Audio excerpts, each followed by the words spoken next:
Bueno, me habéis preguntado ya unas cuantas veces que qué hago para las plagas, cuáles son las medidas, cómo me defiendo de los insectos y todas esas cosas que a tantos nos preocupan y nos ocupan cuando nos dedicamos a la huerta. Y ya sabéis, muchos de vosotros, que mis medidas suelen ser físicas. Sinceramente, ni siquiera utilizo insecticidas orgánicos aprobados por Agricultura Ecológica, no me gusta. Y aquí no he tenido que recurrir a ello, aunque he tenido algunos problemas con los trips. Hay pues en algún cultivo también pulgón y bueno, no es una huerta exenta, pero sí quiero hablaros un poco de cómo hago para tratar de tener menos presión por parte de ciertos insectos que al final nos pueden hacer un poco de daño en nuestra producción, o bastante daño, como fue el año pasado con los trips que devastaron la producción de lechugas durante una parte bastante importante de los meses más cálidos del año. Y bueno, lo primero... Y aquí me vais a permitir que haga un pequeño inciso, porque antes de hablar de plagas, de esos insectos que comen nuestras plantas, tenemos que tratar el primer tema de todos, que es la tierra. La salud del suelo es determinante para la salud de las plantas y nos estamos preocupando y ocupando sobre todo de aportar materia orgánica, humus, compost, mantillo, para devolverle a la tierra esa fertilidad que le estamos robando con cada cosecha. Sabemos que las personas que llevan una alimentación deficitaria, con una comida chatarra y todas esas cosas que ya sabemos que no aportan mucho a nuestra salud, pues son más propensas a enfermedades y a patógenos y a dolencias múltiples. Lo mismo sucede con las plantas. Una planta malnutrida o nutrida de una forma demasiado artificial va a ser una planta más atractiva para insectos, más atractiva para patógenos y con menos garantías de un buen desarrollo. Ya sabéis que las mallas que utilizamos aquí tienen, por un lado, la misión de evitar que los pájaros, cuando están muy tiernas las hojas, pues estén picoteando las lechugas, las espinacas, la remolacha cuando está recién plantada. Es una medida física.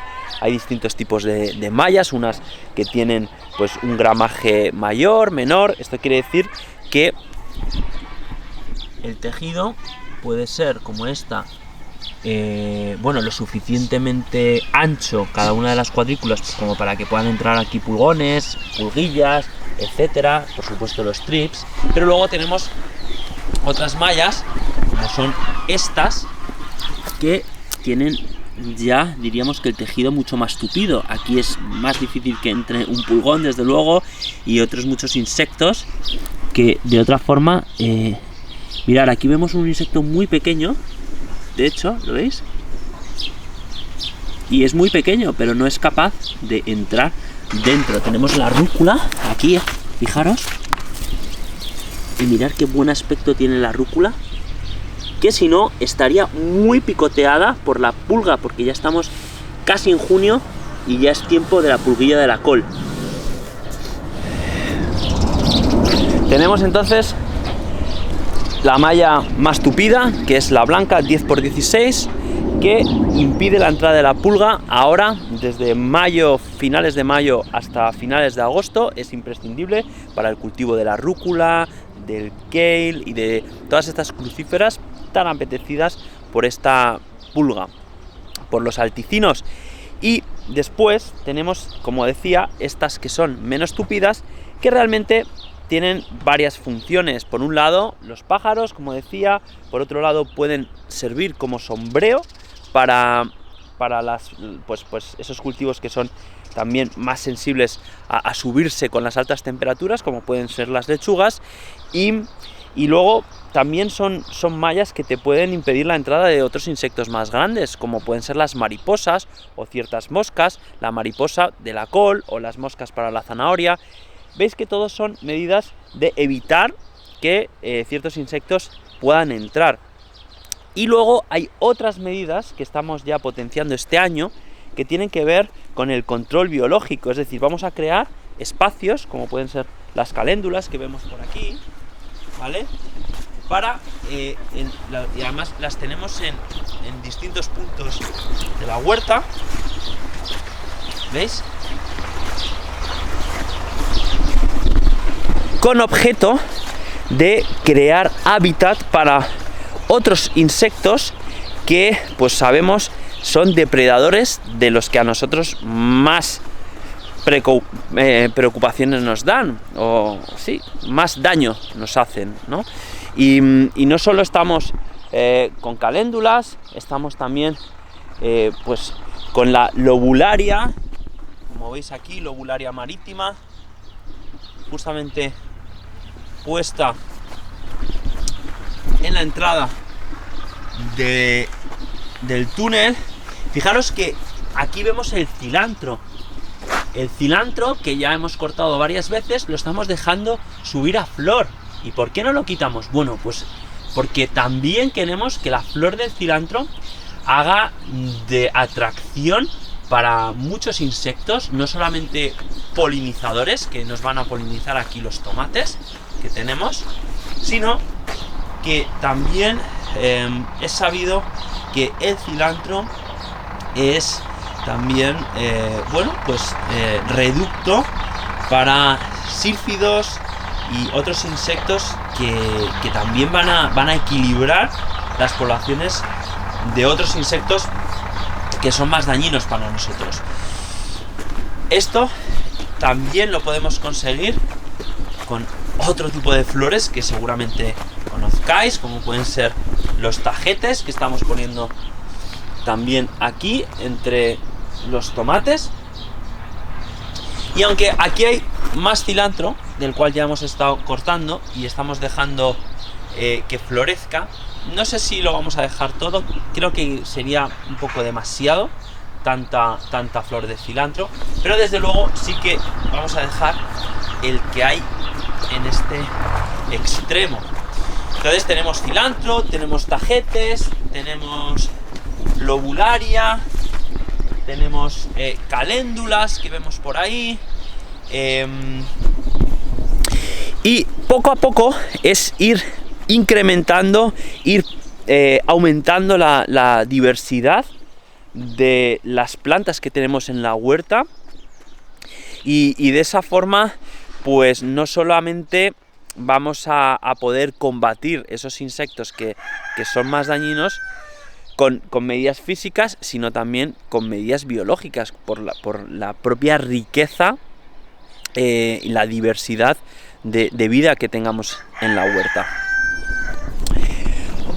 Algo muy importante es saber cuáles son los insectos que predominan en nuestra región, aunque las poblaciones de insectos fluctúan bastante de año en año, y un año puedes tener la huerta muy libre de pulgón, al año siguiente tener mucha población de pulgón, y sin embargo el trip que el año pasado te había dado mucho la lata, el año siguiente pues no tiene prácticamente presencia. Esto, todos los que trabajamos en la huerta lo vemos, es algo bastante frecuente, pero es importante saber cuáles son los insectos que no solamente son más posibles de tener en nuestra región y en nuestra huerta, muchos de ellos son bastante internacionales, sino sobre todo cuáles son sus épocas, porque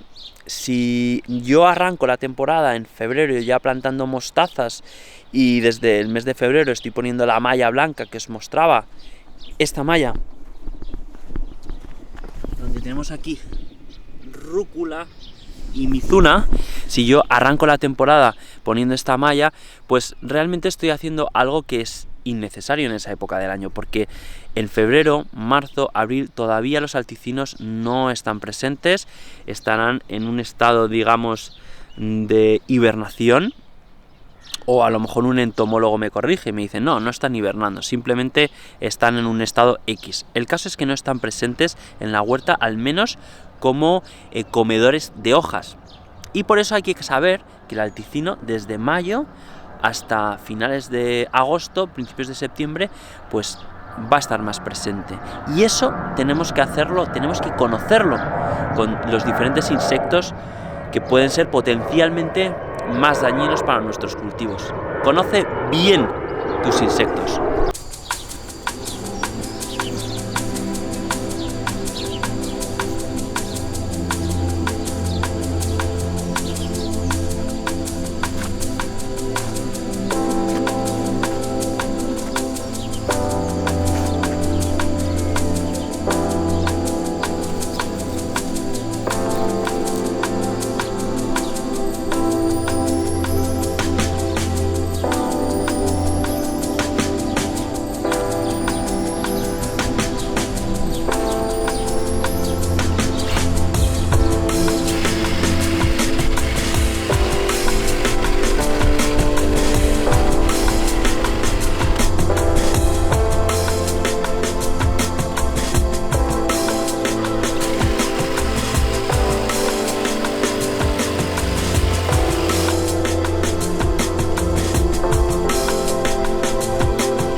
Aquí nunca me vais a oír defender pesticidas en ningún caso, y porque creo que el ingenio, la creatividad que las personas podemos desarrollar nos pueden permitir perfectamente practicar una agricultura totalmente libre de químicos. Es lo que yo trato de hacer aquí, y por supuesto me queda muchísimo por aprender, pero sirva esto como pequeño ejemplo para vislumbrar que es posible producir mucho de una forma limpia. Gracias de verdad por estar ahí y hasta la próxima.